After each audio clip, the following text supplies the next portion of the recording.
week and you found every which way but not to answer it. Just how many grooming gangs have we got in London?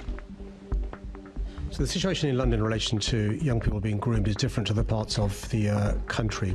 So what we have in London is young people being groomed, use your words, not mine, to be using county lines. In relation to sometimes... Okay, let me make it clear. Sorry, I wasn't clear enough. I was told I shouldn't be saying rape gangs. They are rape gangs. I'm talking about rape gangs. I'm not talking about country lines. But to go back, nobody likes me saying rape gangs, although they are rape gangs. Grooming gangs that I would call rape gangs. Tell me about them. How many of those have we got? Not country lines, those particular groups. To avoid any misunderstanding, can she define what she means by that? Yes, if you look at what's gone on in Rotherham, where there are people taking young girls, grooming them for sex, that is what I'm talking about. We know in London there are issues about exploitation of young people, but they're not as defined by the member in her definition of what those types of gangs are. So are you saying we haven't got the same sort of gangs that are in Rotherham, Bradford and lots of other places in the country? Just for you misunderstanding, what does she mean by that? You know full well what I mean by that. It's all over the television. You know exactly what I mean by that. These gangs of people that are grooming young girls for sex. Do we actually have those in London? Today we need to give a full answer. Can she be clear what she means by that? I'm not clear what she means. How much clearer do you want me to be? Look at the gangs that they've uncovered in other parts of the country. Do we have those gangs in London? It's a simple question. The answer is very simple. It's yes or no. I'm not asking you where those gangs are because the police might not want them to be disclosed. I'm asking you, do we have those sort of gangs in London? I'm not sure why she's so nervous to say what she means. Since the start of my activism in 2009, police raids, court cases, I actually thought when I walked out of it... Tommy Robinson has reignited a storm in London politics, and this time, the backlash has spread faster than anyone expected. What began as a low-key video quickly spiraled into a talking point across social media, cutting through the usual headlines about staged political handshakes and dull press events. The video, filmed in South London, was simple but deliberate.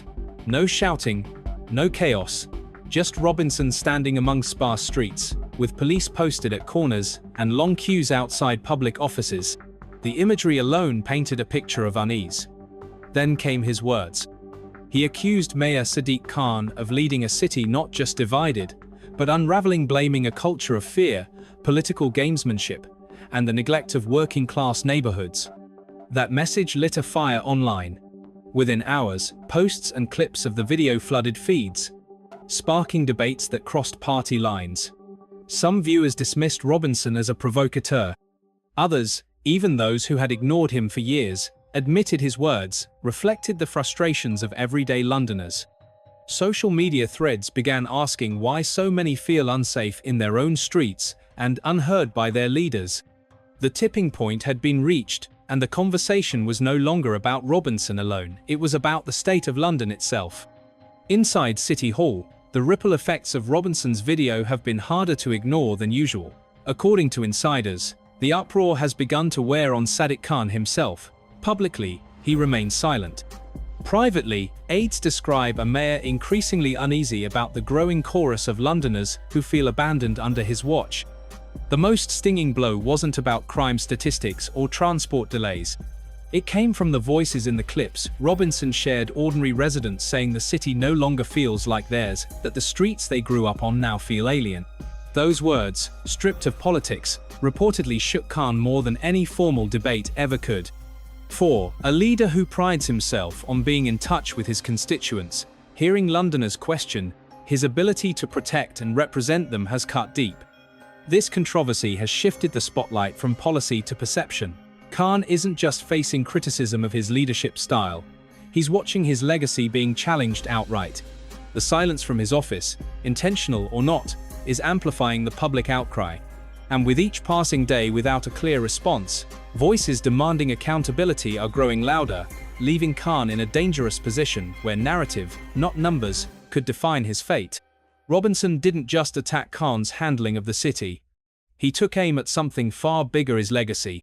In his video, he challenged whether the mayor would ultimately be remembered as someone who protected London or as the leader who allowed it to sink into fear and discontent. That challenge has since become a rallying point, circulating far beyond Robinson's usual audience. Figures across the political spectrum have weighed in. Nigel Farage seized the moment, calling the unrest a sign of deep and growing discontent. In London during a segment on GB News, Reform UK quickly echoed that sentiment, demanding a full review of crime and safety policies in the city. Even voices from within Khan's traditional political allies have spoken out. A former Labour councillor openly admitted online that Robinson's rising influence reflects a failure by the party to connect with struggling communities. This growing chorus has made the issue impossible to dismiss as a fringe rant or partisan attack. What began as a single video by Tommy Robinson has now spiraled into a broader political flashpoint, dominating headlines and private conversations alike. It is no longer just Robinson's supporters sounding alarms. Questions about safety, identity, and leadership are echoing through London's neighbourhoods, forcing even those who typically avoid political debates to take notice. The debate is no longer about one man's rhetoric, it is about whether the city's leaders are truly listening to the people they represent. Khan's refusal to publicly address the criticism has only deepened the perception that he is out of step with the rising anger and unease spreading across his city. Every day that passes without a response reinforces the idea that London's leadership is insulated from the realities many residents face, more focused on managing their image than confronting uncomfortable truths. This silence has turned what could have been a manageable controversy into a slow-burning crisis, with public frustration spilling over into social media, talk shows, and street-level conversations. Robinson's video struck such a deep nerve because of how he chose to present London's struggles. There were no fiery speeches, no provocative rants to rile up his base. Instead, he let stark visuals do the talking. Viewers saw empty playgrounds where laughter once filled the air, shuttered storefronts stretching across streets that used to thrive with foot traffic, and families maneuvering through precarious conditions in neighborhoods that feel increasingly neglected. These images, paired with the quietly delivered question, "Is this really the progress London was promised?" hit harder than any slogan or soundbite. That question traveled further than anyone expected. It spread beyond Robinson's loyal following, finding traction on online forums, podcasts, TikTok feeds, and even in casual conversations at pubs and workplaces. People who normally avoid politics altogether began sharing the clip, discussing whether the city's leadership has grown distant and disconnected from the everyday struggles of those who live there. Even those who disagree with Robinson ideologically have admitted that the scenes he showcased reflect realities they recognize, even if they dispute his framing of them. Meanwhile, Khan's strategy lacked their own fires, compounding the problem. His team's decision to remain silent appears to be based on the hope that this controversy will burn itself out. But that approach may be backfiring.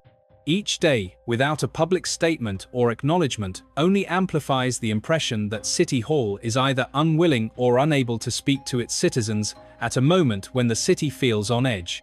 The silence is allowing Robinson and others to shape the conversation unchallenged, framing the narrative in ways that make the mayor look evasive and out of touch.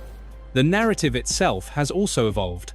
It is no longer about crime, statistics, bus schedules, or isolated complaints about local governance. It has become something larger, a referendum on trust, belonging, and the soul of London itself. Residents are asking deeper questions. Who is truly speaking for them? And do their leaders genuinely understand what daily life feels like for ordinary families?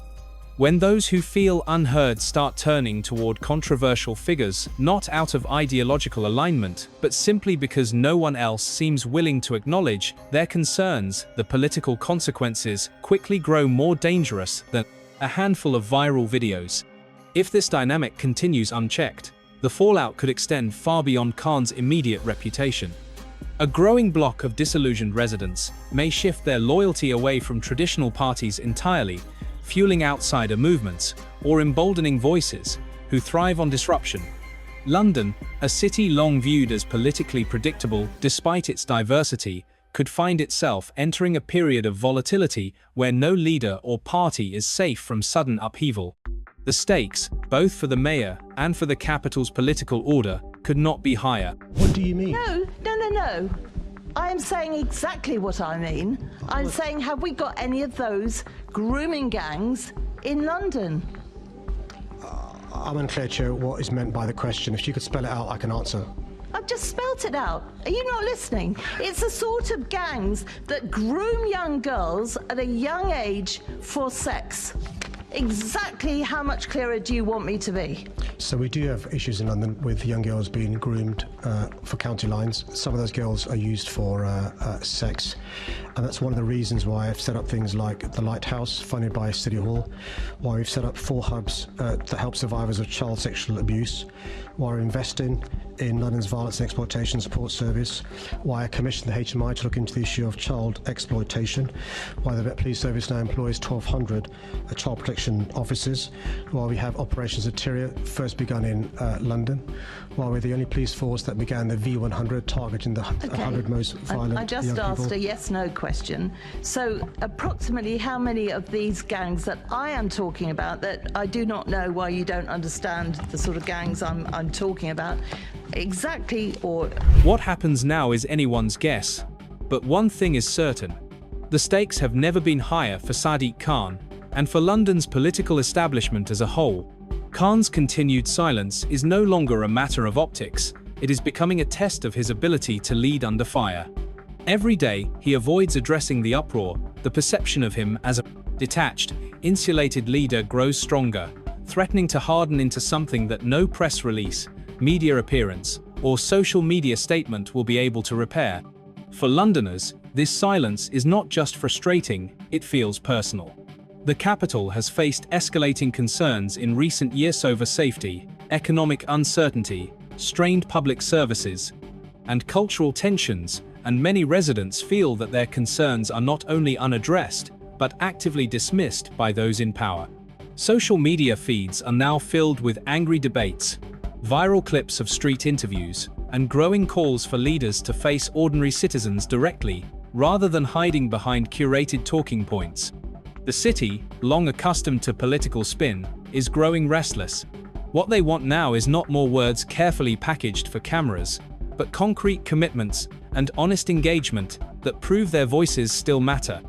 The political parties, too, are under mounting pressure. This is not just Khan's problem. Labour, the Conservatives, and even smaller parties are being forced to reckon with the fact that the cracks in London's political fabric are widening, and pretending otherwise is no longer an option. If they fail to confront these fractures head-on by admitting past missteps, addressing grievances openly, and proposing actionable plans, they risk ceding even more ground to figures like Tommy Robinson.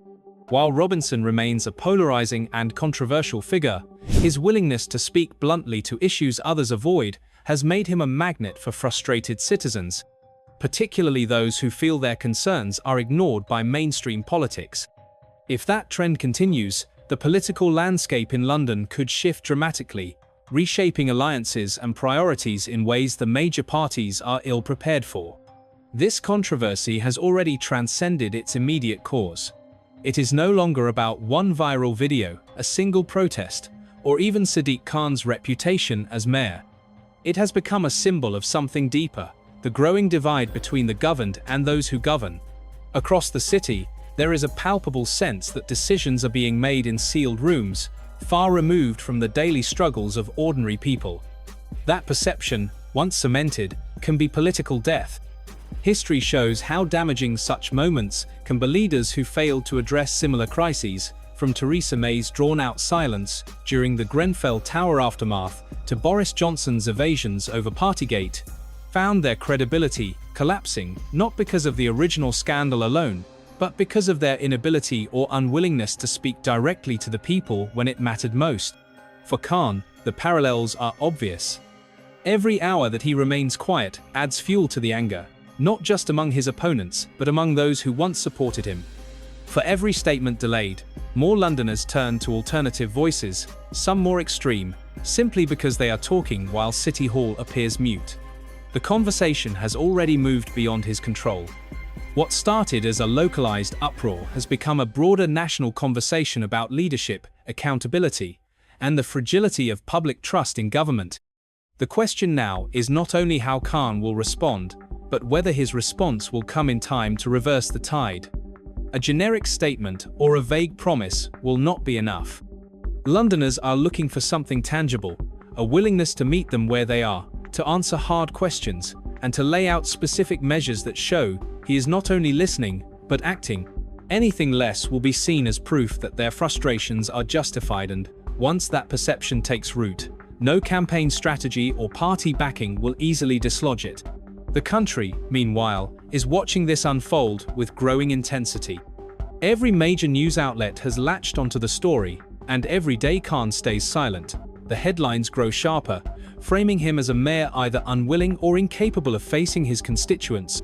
Politicians across the spectrum are already circling, some criticizing Khan outright, others cautiously testing the waters to see how they can capitalize on the backlash without overstepping. The next move, whoever makes it, could determine not just Khan's political survival, but the broader trajectory of London's governance for years to come. What began as one viral controversy has become a stress test for the entire political order of the capital. The cracks are visible, the pressure is mounting, and unless those in power find a way to bridge the widening gulf between themselves and the people they serve, the city's political future could be rewritten in ways no one saw coming. If you enjoyed this breakdown, please like and subscribe to the channel for more updates like this. Watch more videos here.